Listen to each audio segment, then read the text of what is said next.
Hello everyone. तो हमारा analysis शुरू करने के पहले ये फ्लोपो बिजनेस न्यूज़लेटर है। इसी न्यूज़लेटर से हम आजकल अपने सारे एनालिसिस करते हैं और बहुत ही हाई क्वालिटी न्यूज़लेटर है।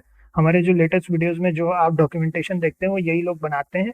अगर आप लोग एफर्ट कर सकते हैं तो ज़रूर ले लीजिएगा, बहुत अच्छा न्यूज़लेटर है।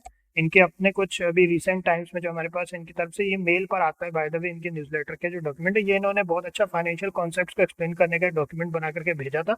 ये आपको अभी रिसेंट टाइम्स में हम एक्सप्लेन कर देंगे आगे चल करके। इससे आपको ना कोई भी कंपनी की profit and loss account, trading account, balance sheet या बोलना चाहिए पूरे फाइनेंशियल स्टेटमेंट्स को कैसे पढ़ना है, कॉन्सेप्ट्स को कैसे समझना है, वो आपको समझ में आएगा। कंपनी की हेल्थ समझ में आएगी उनको पढ़ करके, ठीक है। तो और भी चीजें ये लोग बताते हैं, रेड फ्लैग रिपोर्ट वगैरह रिलीज करते हैं। अगर आप लोग एफर्ट कर सकते हैं जरूर ले लीजिएगा, ठीक है। चलिए तो फिर अपना एनालिसिस शुरू करते हैं।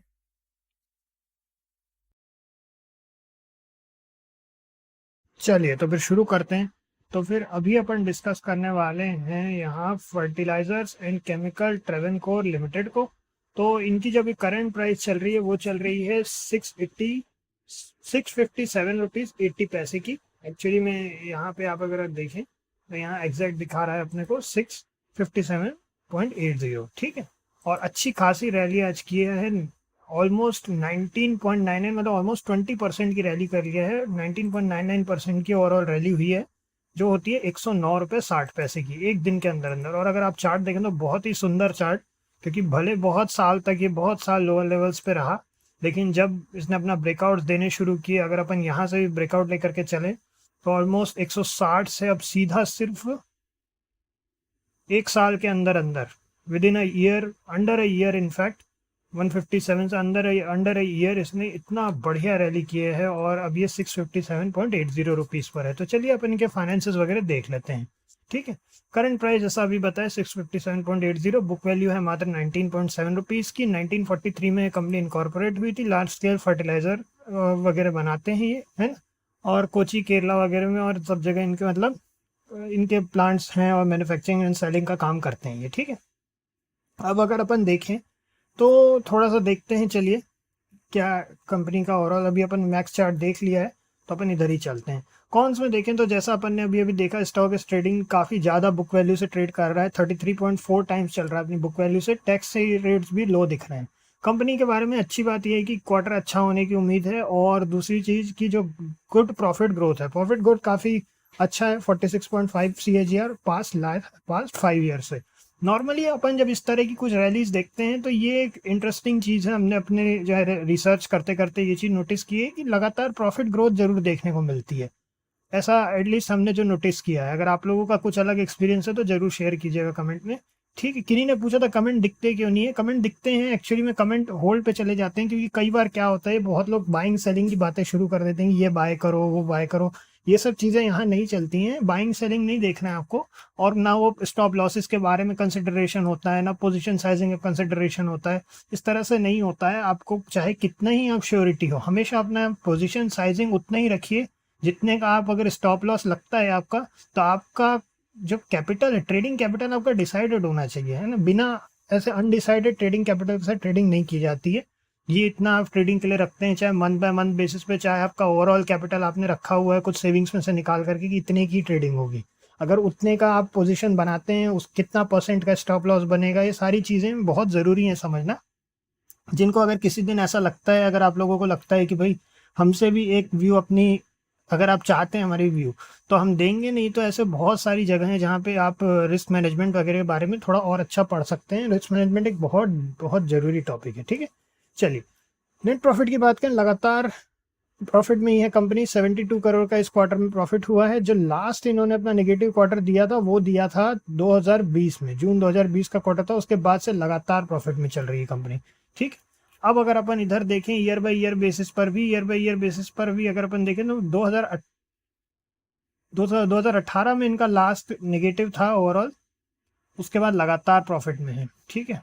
तो इस बार जो है बहुत अच्छा जंप भी है, 613 करोड़ का। उसके पहले 353 करोड़ का था, तो लगातार जंप भी है। तो इस बार ही इन्होंने एक्चुअली में डिविडेंड पे आउट भी किया। उसके पहले कभी डिविडेंड पे आउट नहीं किया, इस बार 11% का डिविडेंड भी पे आउट किया है, ठीक। कैश फ्लो की बात करें तो नेगेटिव कैश फ्लो है। पहले पॉजिटिव था, उसके पहले 3 करोड़, उसके पहले 130 करोड़ का भी पॉजिटिव था। अभी 132 करोड़ का नेगेटिव कैश फ्लो है, ठीक है। नेगेटिव कैश फ्लो होने के पीछे इन्वेस्टिंग एक्टिविटी है इसके पीछे, ठीक है। और इन्वेस्टिंग एक्टिविटी में जो सबसे ज़्यादा इन्होंने जो खर्च हुआ है इनका, वो है फिक्स्ड एसेट्स परचेज करने में। और उसके बाद में फिर फिक्स्ड एसेट्स के बाद अदर इन्वेस्टिंग आइटम्स भी हैं इसमें, ठीक है ना। फिक्स्ड एसेट्स परचेज करने में इनका सबसे ज़्यादा खर्च हुआ है। और उसके बाद फिर 693, एक्चुअली में उससे भी ज़्यादा जो है सबसे ज़्यादा वहाँ इधर भी अदर इन्वेस्टिंग आइटम्स के अंदर आप देखें तो यहाँ पे से -693 चल रहा है। उससे बाद सेकंड नंबर पे जो 93 करोड़ का जो है इनका फिक्स एसेट्स परचेज करने में, तो सबसे ज़्यादा इनका अदर इन्वेस्टिंग आइटम्स में हुआ है, ठीक। चलिए अब अपन चलते हैं। अब शेयर होल्डिंग पैटर्न यहाँ अवेलेबल नहीं है, तो अपन एक काम करते हैं, शेयर होल्डिंग पैटर्न इसमें से निकाल लेते हैं हमारी ट्रेंड लाइन से। और उसमें अगर मान लीजिए कभी स्क्रीनर पे नहीं मिलता है, तो जैसा कि आपके साथ पहले भी जो पुराने व्यूअर्स हैं उन्होंने देखा होगा, वो हम ट्रेंड लाइन का यूज़ करते हैं। ट्रेंड लाइन में भी काफ़ी सारा डेटा आपको मिल जाएगा, और एक नज़र में जैसे व्यू करना है, अगर जल्दी डेटा व्यू करना है, जैसे high volume high gain today, momentum score भी बता देता है ये। और अगर आपने इनका पेड वर्जन ले रखा है तो इसमें थोड़ा और इन्फॉर्मेशन है, बाकी पेड की ज़रूरत नहीं रहती है इनकी, फ्री में भी आपको बहुत सारी चीज़ें बता देगा। किसी ने पूछा था कि पेड का क्या लेने का, किसी सॉफ्टवेयर का या किसी के एनालिसिस की कोई ज़रूरत नहीं है, आप फ्री में बहुत सारी चीज़ें जान सकते हैं। पेड की ऐसे ज़रूरत नहीं रहती है, स्पेशली स्टॉक एनालिसिस वगैरह के लिए तो नहीं रहती, बहुत सारी इन्फॉर्मेशन आपको। अब यहाँ अगर अपन देखें तो गवर्नमेंट होल्डिंग है, 90% गवर्नमेंट होल्डिंग है, ठीक है। और बाकी जो होल्डिंग है वो अदर्स की है, ठीक। 90% गवर्नमेंट होल्डिंग है और बाकी सब अदर्स की है। तो एक इंटरेस्टिंग बात है, गवर्नमेंट होल्डिंग है ज़्यादातर, है ना। अगर अपन इधर इनके अबाउट में देखें तो अपने को थोड़ा समझ में आ भी जाएगा। तो ये जो है, ठीक है, जब इनकी होल्डिंग गवर्नमेंट होल्डिंग ही है, तो अपन ये देख सकते हैं कि कंपनी ने बहुत बढ़िया रैली ऑलरेडी कर ली है। तो अब अगर अपन चार्ट के पर्सपेक्टिव से देखें और अगर एक व्यू बनाना चाहें, तो अपन एक बिल्कुल बेसिक सा व्यू बनाएंगे, एक राउंड नंबर लेकर के चलेंगे, और अगर वो राउंड नंबर को क्रैक करता है तो अपन एंट्री करके वहाँ पे होल्ड करेंगे। अगर नहीं क्रैक करता है तो अपन एग्जिट कर देंगे। एक बार अपन डेली टाइम फ्रेम पर भी चलते हैं, अगर अपने को कोई विक या इस तरह का व्यू मिलता है क्या। डेली पर भी अपने को कुछ नहीं दिख रहा है, अपन 15 मिनट टाइम फ्रेम पर चलते हैं, इस पर भी अपने को कोई खास ज़्यादा व्यू नहीं मिल रहा है। तो ठीक है, तो अपन एक व्यू बना सकते हैं इसमें कि 660 के ऊपर अगर क्रैक करता है, 660 के ऊपर अगर जाता है, तो अपन एक बहुत छोटी क्वांटिटी में एंटर करेंगे, क्योंकि ऑलरेडी काफ़ी रैली हो चुकी है, हो सकता है सेलिंग आए और सेलिंग के बाद फिर बाउंस करने की कोशिश करें। तो 660 के बाद ही अपन एंट्री को प्लान करना सही रहेगा। एटलीस्ट हम प्लान करेंगे तो 660 के बाद, बाकी उसके बाद में फिर अगर मान लीजिए कि 660 के वापस नीचे जाता है तो अपने लिए एग्जिट करना ही सही है, या उसके थोड़ा नीचे 5 मिनट टाइम फ्रेम पे ही कोई कैंडल पे आप स्टॉप लॉस ले सकते हैं, या पिवट पे स्टॉप लॉस ले सकते हैं, जैसा भी सही लगे। पिवट पे भी सही है, 652 का स्टॉप लॉस कोई बुरा नहीं है, ठीक है। और उसके बाद फिर 8 रुपये का स्टॉप लॉस रहेगा। अगर उसके बाद रैली होती है तो डेफिनेटली अपने को एक अच्छा मोमेंटम अगर दिखाता है तो अपने को बढ़िया इसमें से आरओआई मिलने की उम्मीद है। तो ओवरऑल ये अच्छा स्टॉक है, और इंडियन स्टॉक मार्केट का पावर भी इस तरह के स्टॉक से पता चलता है। अगर अपन देखें यहाँ पे बहुत ही बढ़िया है, यहाँ पे रैली इस स्टॉक ने की है, ठीक है।